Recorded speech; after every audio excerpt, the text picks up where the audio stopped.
This is Project Audion, timeless audio dramas for modern times, created the classic way. Hi, I'm Larry Groby with the Generic Radio Workshop. And I'm going to turn over my introduction this time to Robert L. Mills.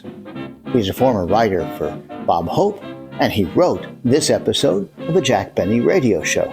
Mr. Mills, tell us about Jack Benny. This is my fifth of Jack Benny show, by the way, for Audion. So I enjoy doing them, and people say, why? And of course, the reason is for the same reason that I went to work for Bob Hope in television. He was doing the Bob Hope radio show with pictures. He just transferred his radio show to television when in the 50s when he transferred over. And it was the same format. It was joke driven. And that just means that every line is a joke. It's setup, payoff, setup, payoff, setup, payoff, one after the other. And that's what we did for him. And that's primarily what I do for all of these radio shows that I write. And that's what gag writers did. It was just an ear that they developed, and they got to know the characters so well that they developed them and created them in the first place, and then carried them along year in and year out. So they knew exactly what they would say and how they would say it. And that's the key to gag writing. And I was very lucky when I first started in this business, and at 40 years old, by the way. Jack, as you know, had pretty much the same writers for the whole time, few of which I got to meet later on. And what a thrill that was to meet Milt Josephsberg and Larry Balzer and some others. And that was part of it. It was talented, very talented radio voices in those days. It's interesting with the Jack Benny show, I was a seminarian of all things when I was the first 3 years of high school, and I was in a Catholic seminary called St. Joseph's College up in Mountain View, California.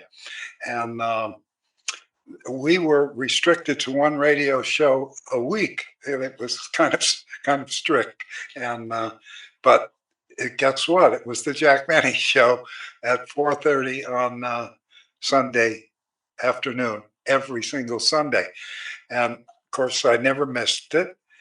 But I had to savor it, and it had to last for a week. And I would actually go to bed that night and see if I could remember the show from scratch, right from the top, and like memorize it, because I had to keep listening to the same show for a week until I got a replacement the following week. So that was kind of good training too, especially for the Jack Benny show. Well, people always say, how do you get the ideas for these shows? And it's odd, but it's usually one little something that clicks in your mind, and you build an entire story around it. We have a voice actor named Lutz, Pete Lutz, who is just does a terrific W.C. Fields. So I thought, if I'm going to do another Benny, I've got to have W.C. Fields on it. What could I do with W.C. Fields that would be different and that maybe has never been done before? I thought, well, I need a good sketch to put him in. What could I do? And I think recently we had seen Witness for the Prosecution, and I thought, boy, wouldn't it be great if I could get him into that somehow? And then I thought, well, Jack would make a wonderful defendant, and the lawyer would be the part played by Charles Lawton in the movie. So I was off and running then, because then the thing pretty much writes itself because all I had to do was Google witness for the prosecution and get Wikipedia to tell me what the hell the plot was of it because it's very complicated when you get in there with the court and all that stuff. And I'm constantly thinking, now who's who, and but and then I know it's going over when the cast asked me, how long did it take you to write this? Because they could see it was, a little more complicated than a simple sketch. So anyway, that's the story behind Witness for the Prosecution, and I'm very happy the way it came out and the wonderful cast we have. I listening to the rehearsals and what they did with the lines is just marvelous to me. And I've said to them, and they have wondered themselves. I said, I just wish that the actual cast of the Jack Benny program could hear what you guys do with their parts and how close you are to what they would have done if they were available to do it, because it's gonna listen well, I think. A lot of great sounds, and we all have so much fun doing it. So hope you all enjoy it. That's for sure. The Jack Benny Program, presented by Lucky Strike. American.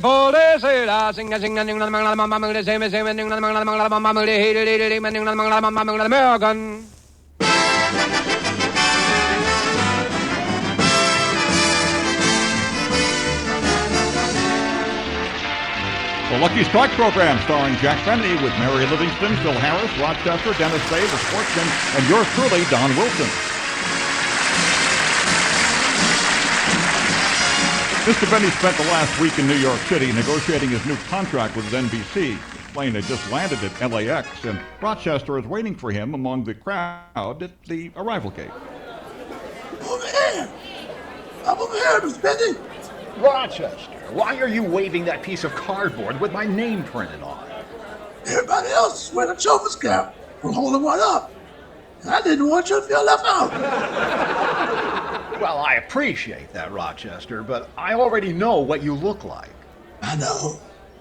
But it's been a week. You know how forgiving you can be. Rochester, while you're picking up my luggage, I'm going to stop for a hamburger. I'm starving. Rob, didn't they serve lunch on the plane? Well, yes, but... They charged extra for it, didn't they? Yes, but then I figured, why take a chance? There's been a lot of motion sickness going around. And take your time, Rochester. I don't know how far the hamburger stand is. Okay, boss. I'll meet you out front.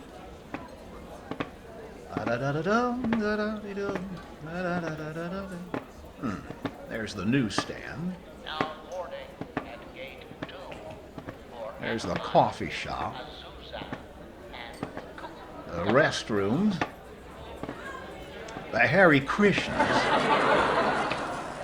Hey, bud. Me? Are you talking to me? Yeah. Where you going? I'm going to buy a hamburger for lunch. Why not? Hamburger crumbles in the final time. Crumbles? Yeah. Go with tuna salad.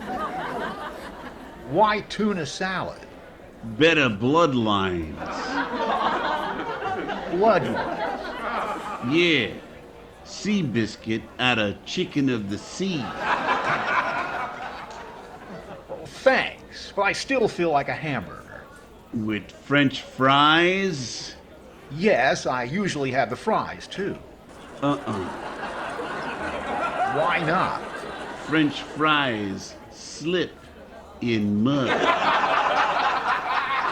Slip in mud? Go with onion rings. Why onion rings? Onion rings is used to oval tracks. Well, I don't care what you say. I'm getting a hamburger. And fries, too. Okay, Bud, it's your funeral.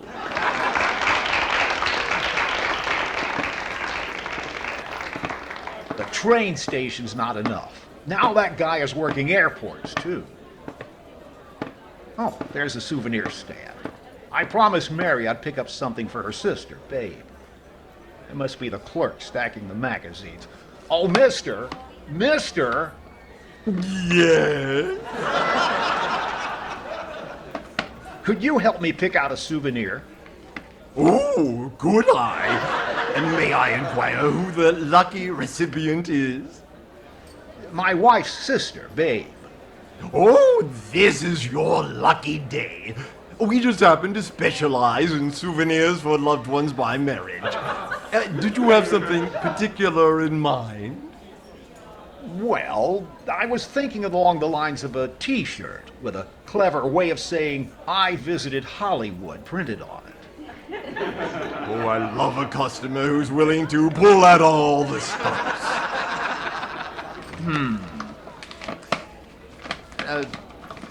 Let's see here. How about this one? It's while trying to be discovered at Schwab's, I was arrested for shoplifting. Gee, I don't think so. I agree. That one implies that Hollywood is a hotbed of crime. No, it's just that Lana Turner is a friend of mine. Do you have one that mentions a star I don't happen to care for? Oh, how about this one? I can't stand this pompous, prancing flag peddler, and I love everybody. Jimmy Cagney squashed half a grapefruit in my face. Well, thanks anyway, but I think I'll tell my wife to pick up something at the May Company. She gets a nice discount. Oh, I understand completely. It's not easy shopping with a bad case of motion sickness.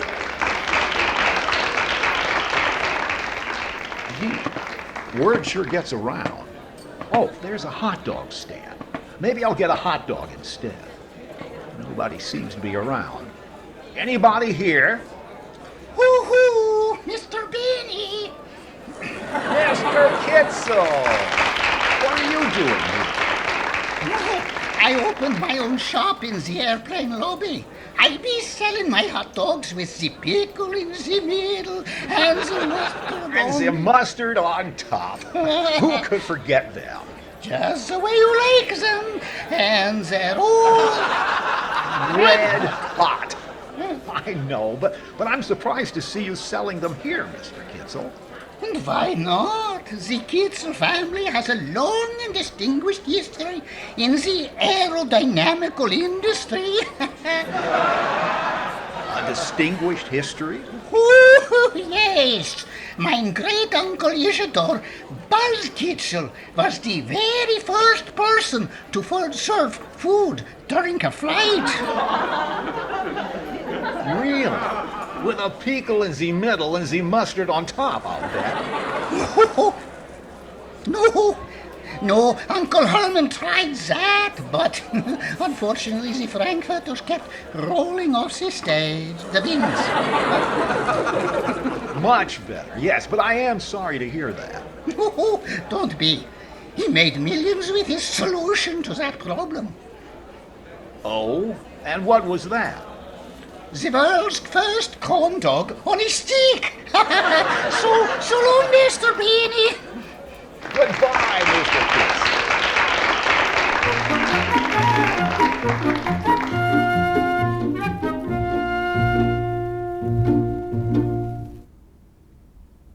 The cast will be arriving soon, Rochester. Have you made the canopies yet? No. Still without a caviar. Should I do the peanut butter on Ritz crackers again? That's fine, Rochester. I must remember to buy some caviar. Boss, we haven't had caviar since 1939. Time flies. While you're doing that, I think I'll go down to the vault and pick out something from the wine cellar. Oh no! Nothing more than brandy Napoleon gave you? No. I think I'll open the Manischewitz cooking sherry Al Jolson makes. He crushed the grapes with his own feet.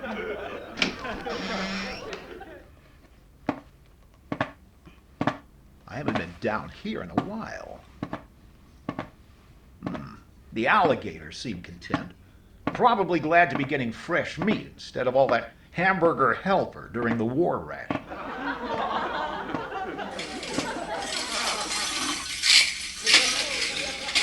I'll have to tell Ed these chains are getting a little rusty. Oh, here's the vault. I hope I remember the combination.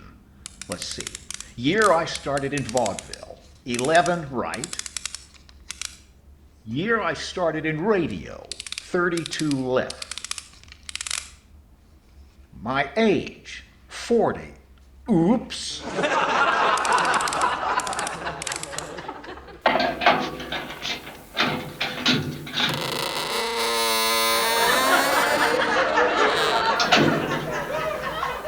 Oh, hello, Ed. Hello, Mr. Benny. Don't get up. I just need something from the wine rack. Not the Napoleon brandy Napoleon gave. No. Just some cooking sherry I got from Al Jolson. Now the party? No, this is just a rehearsal with this week's guest, W.C. Fields.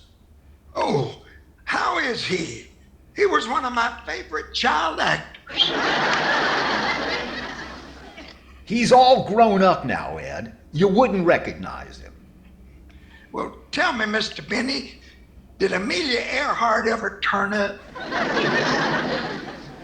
No, she never did. But Lindbergh made it all the way to Paris. Really? That's a long way to swim. No, he flew in an airplane. An airplane?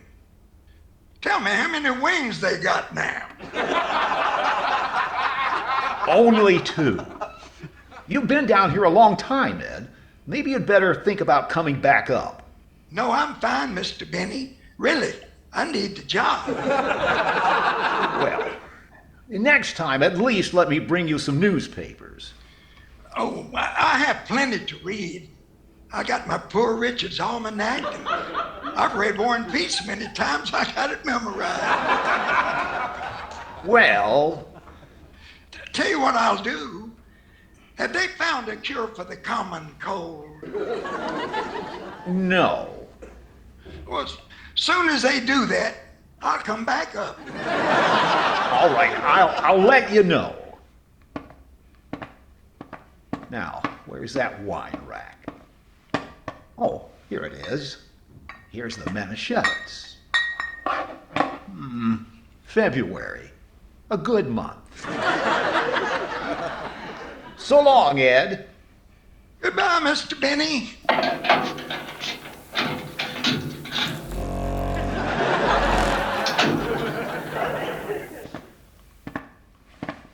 Gee, I've had Ed a long time. I wonder if he ever told his parents he had an after-school job. Phil! Who are all these people? The guys in the band. When they heard W.C. Fields was the guest, they couldn't wait to meet their hero. Oh, yeah. I guess I've just never seen them all conscious at the same time. What you got there? A bottle of cooking sherry Al Jolson gave me. Cooking sherry? My boys refer to cooking sherry as training wheel. Jack, why are we here? I thought we were rehearsing on Saturday. We were, Mary. Listen up, everybody. I called this special rehearsal because it's the only time Mr. Fields is available. He's in the middle of a movie, so when he arrives, give him a big welcome. Oh, we will, Jack. I'm sure the Manischewitz will flow like water.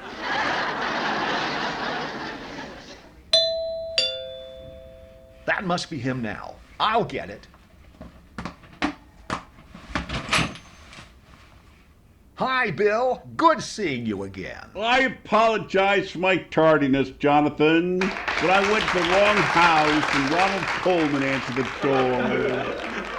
Oh, how is Ronnie? I couldn't have been nicer. He forgave my error by asking me to guest star next week on the Halls of Ivy.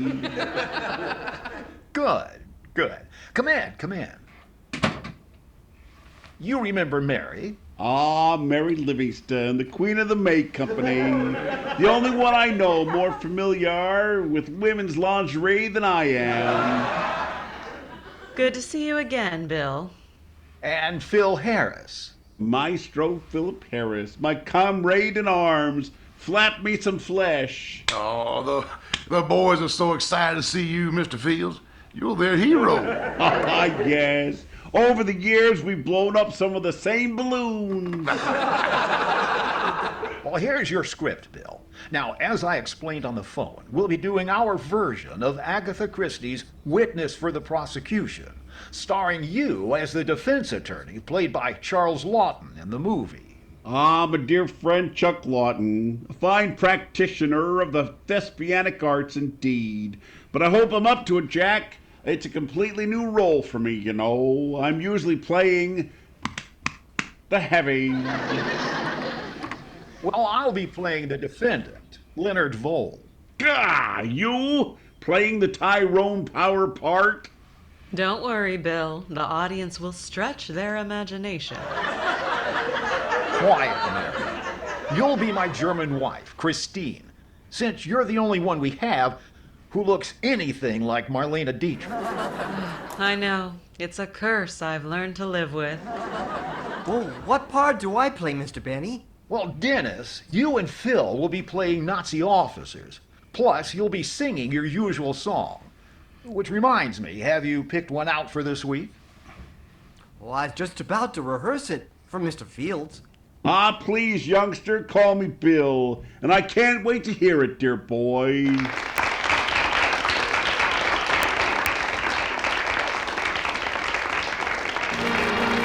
Your cheating heart will make you weep. You'll cry and cry to sleep, but sleep won't come the whole night through. Your cheating heart will tell on you when tears come down like falling rain. You'll toss around and call my name. You'll walk the floor the way I do. Your cheating heart will tell on you.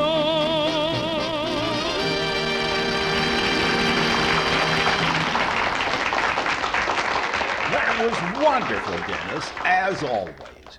And now, ladies and gentlemen, our version of Agatha Christie's classic play, Witness for the Prosecution. Play, Phil. My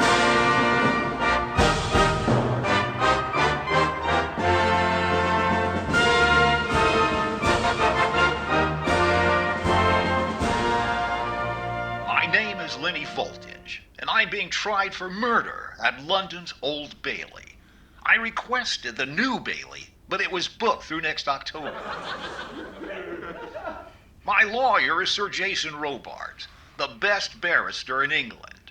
I know that because I checked his resume, and he got his trial experience suing dentists. I'm accused of killing Emily Paris, a rich widow who financed my latest invention, a revolutionary new kumquat peeler, and bequeathed her entire fortune to me in her will. Sir Robart's fussy nurse, Miss Primsoil, didn't want him to take my case because of his recent heart attack. He tested me as he tests all of his clients for truthfulness, by shining the sunlight reflecting off his monocle directly in my eyes. Must you shine that thing in my eyes, Sir Jason? Aha! I detect a modicum of fidgety concern in your demeanor. Does this make you nervous, Mr. Voltage? Nervous? Actually, just the opposite. It reminds me so much of a spotlight. I have an overwhelming desire to play Love in Bloom on my violin. Egad, man, you're already facing the gallows. Isn't that punishment enough? Does that mean you'll take my case? It appears as if that infernal fiddle may just have saved your neck, Mr. Voltage. I now am certain that you're not a murderer. Time for your shot, Sir Jason. Speaking of murderers, if it isn't the angel of death herself, Miss Primsoil, why don't you take that syringe and perch upon it? Oh, you naughty boy. If you don't behave, you won't get your thermos of hot chocolate, and not the one with the martinis you tried to replace it with. Godfrey Daniels! You meddling old busybody! How could you possibly spot the difference? It was the olives that gave you away, Sir Jason. Done in once again by greenery. It's rosy cheek time. Now roll over and show me your best side. You'll see my best side all right, you shriveled up old bag. Stingies! Ow! Gad! I've been skewered. That's my brave little man. Now, don't go anywhere. I'll be back in 4 hours. Out, you nosy old crone! Is that cigar smoke I smell? Out! Out! Oh, don't think the doctor won't hear about this. Now, where were we, Mr. Voltage? Yes, tell me more about the unfortunate murder victim. The one you didn't kill, Emily Paris. You two met in a charming way, I suppose. Well, I had taken a temporary job at Harrods in the homewares department, selling my kumquat peeler. The Quat master cores. It slices, it chops, it dices. Yes, sirree. The Quat master is everything you need in one simple tool to properly prepare your kumquat. Right, what's a kumquat? Go away, kid, you bother me. Well, gee, I just wanted to know what... And all that for the unbelievably low price of just 4 pounds, 6 shillings, and 99 halfpennies. Unconditionally guaranteed for 1 full year. But wait, there's more. You'll also receive this handy genuine leather carrying case absolutely free. I'll take one. A true kumquat lover. A smart choice indeed, madam. And I'm sure your husband will love your new Quat master. Oh, maybe he'll tell me what a kumquat is. Didn't you hear what the man said? Well, yes, but I'd just like So to go know... away, kid. You bother him. Gee, you ask one simple little question. How's anybody supposed to know? I can't thank you enough, Miss... Paris. Mrs. Emily Paris. My husband died recently and left me a fortune. I've been looking for a handy kitchen appliance to invest in, and your kumquat peeler here might be just the ticket. Really? A fortune, you say? About 10 million, give or take. I'll take. I'd like to take you to dinner. So that was how it all started. We had dinner at the Ritz that night, and things sort of developed from there. For the next few months, I spent a lot of time in her apartment, teaching her how to properly operate her new Quat master. Are you quite certain that this is all you did, Mr. Voltage? Well, you have to understand, Sir Jason. It has a lot of uses. Anyone can see that this man isn't capable of killing anyone. Ah, and just who might this delightfully beguiling young damsel be? This is my German wife, Christina. He married me during the war to help me escape the Germans. Dare I say, Mrs. Voltage, that you bear a striking resemblance to that other Teutonic titwillow, Marlene Dietrich? Oh, so I've been told, Sir Jason. It's a curse I've learned to live with. But my husband is innocent, I tell you. This man simply could not hurt a fly. And just how, prithee, can you be so sure of this?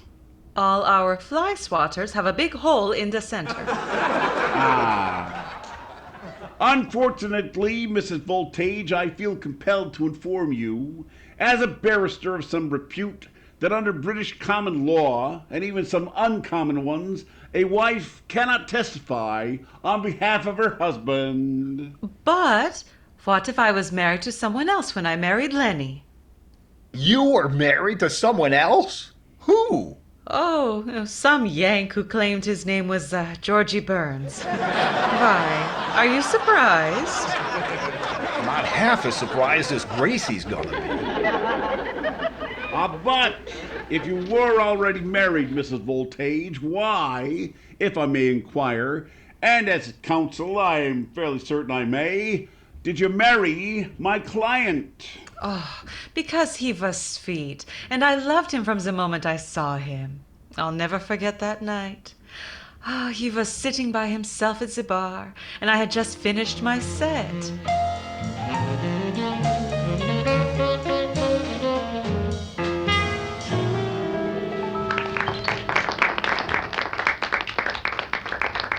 You were great, Miss... Oh, you can call me Christina, but right now I need your help.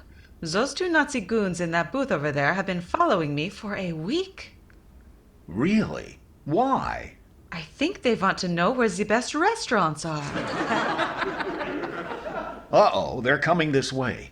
Leave this to me. Oh, tell them we're married. It'll help me get out of Paris. Good evening.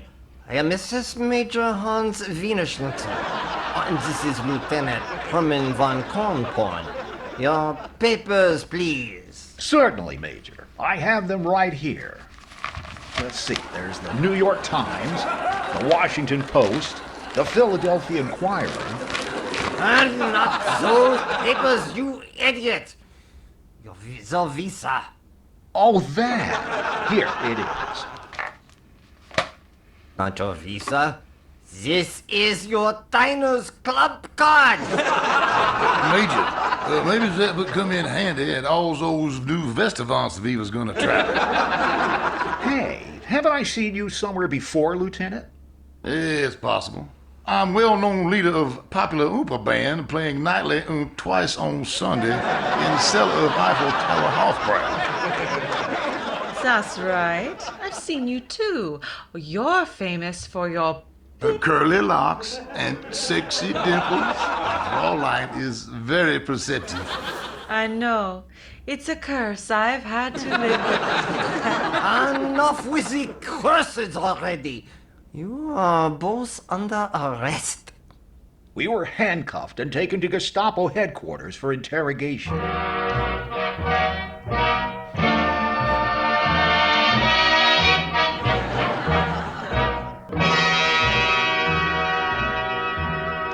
Now, we can do this the hard way or the easy way. What do you think, honey? I'm leaning toward the easy. But on the other hand... Oh, tell me, Major, what's the difference? Lieutenant von Kornporn here. He is more familiar with that phase of the interrogation, Lieutenant. Well, the easy way comes with refreshments and upgraded lodgings. Now, the hard way... Hey, wait one big minute here. Has anyone ever told you that you look a lot like... Yeah, Marlene Dietrich. It's a curse. Then we were taken down to the basement torture chamber. Lieutenant von Kornpon was from southern Germany, so we were strapped in a chair and forced to sit through 20 choruses of That's What I Like About Berlin. My God! Have these beasts no humanity? Pray continue, my dear. I'm agog with apprehension. What happened next? Well, we ended up telling them nothing, and we were released after they got tired and went home. But by this time, Lenny and I had fallen in love, so we got married in the first wedding chapel we came to. Ah, very romantic story indeed, Mrs. Voltage, yes. And I'm sorry your marriage was invalid, but the good news is now you can act as a character witness for Mr. Voltage. Well, I may have come up with an even better defense, Sir Jason. See, what do you think of it? Maybe I could... Hold it! Hold everything. I have been laboring under the assumption, apparently in error since everyone seems to be chiming in, that I was the high-priced barrister here. Maybe not. I just hired some extra help.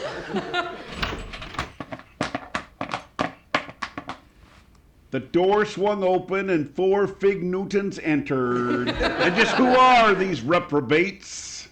Friends of mine from the States.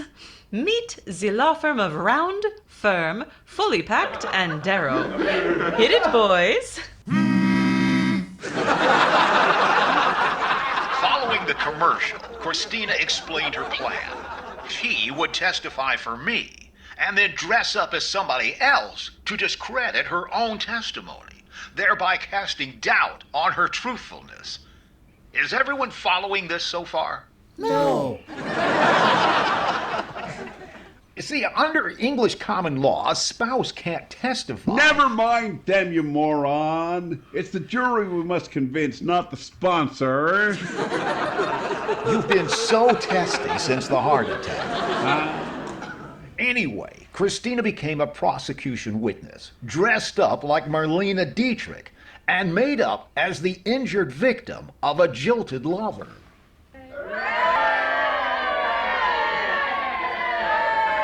Order! Order! Any more outbursts like that, and I'll be forced to call in Judge Rumble. So, let me get this straight. The witness is claiming these letters were written by the defendant's wife to a secret lover. That's right, Ducky. They's filled with all kinds of lovey-dovey rubbish, and they proved the two of them was hatching a plan to bump off the defendants so's they's could run off together. If I may interrupt the witness for a moment, are you aware that you bear an uncanny resemblance to Marlene Dietrich? I am, Ducky. It's a curse I've lived with all me life. May I trouble you for an autograph? During recess, perhaps. My pleasure, Ducky. So, how about it? Since them letters prove Christine Voltage lied on the stand, and since she's the defendant's only character witness... Oh, but what about all the other evidence against the defendant? What evidence? You got a murder weapon? Well, now that you mention it, no. Oh, we had a knife with the defendant's fingerprints on it, but it wasn't necessary to the plot, so the writers dropped it. How about a witness? By golly, we jolly don't seem to have one of those either. Well, how about that? Lord, I've been attempting to convey this very information to you for the last 2 bloody weeks. All right, case dismissed. Mr. Voltage, you are free to go. Little Lamsey diving, your brilliant defense stolen from out from under me very pedal extremities. Ah, yes, at least I have the exorbitant fee to provide consolation.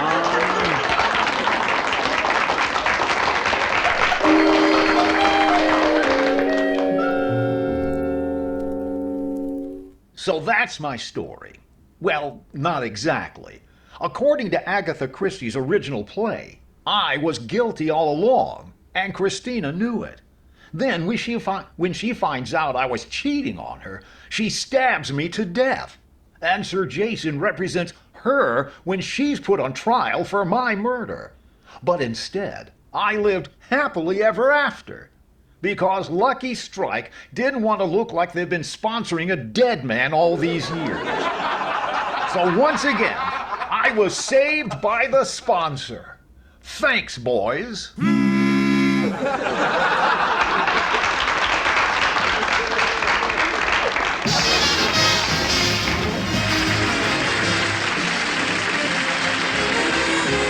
Jack Benny program was created by Sam Perrin, Bill Josephsberg, George Balzer, John Tackaberry, Al Gordon, and Hal Goodman, and written by Robert L. Mills. It's produced and transcribed by Hilliard Marks, and is heard by our armed forces overseas through the facilities of the Armed Forces Radio Network. W.C. Fields appears at the courtesy of 20th Century Fox Studios, whose Tales of Manhattan, also starring Charles Lawton and Rita Hayworth, is currently showing in a theater near you. This is NBC, the National Broadcasting Company.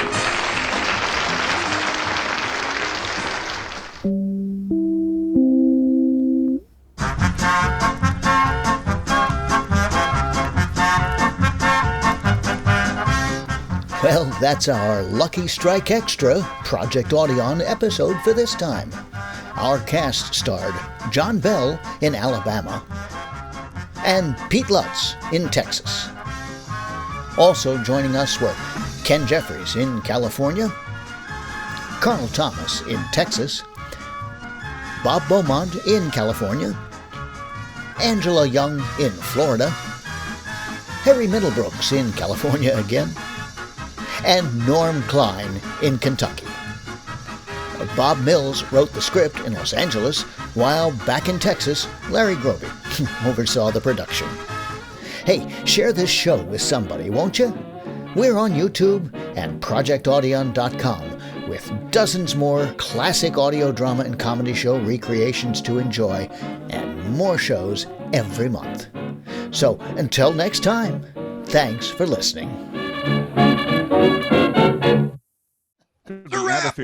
Could be at a theater near you, but or inside. Very a good, theater boys and girls. Thank you. Can I change it up? I'll change. It's currently showing at a theater near you. Doesn't matter. Or on top of a theater near you, or within a theater near you. The vicinity. Inside a theater near you. At a theater near you. Streaming on Netflix. Oh yeah. Yeah, no kidding. It's online. With Maestro. Yeah. Currently on Turner Classic Movies. Yeah. Oh yeah. Pay-per-view. Guys are really good. Guys are really good. How do you like my last little curse word there? Little Lambsy Divey. Yeah, you added a whole bunch of stuff there, didn't you? All right. Well, I had to make it more Fieldsian.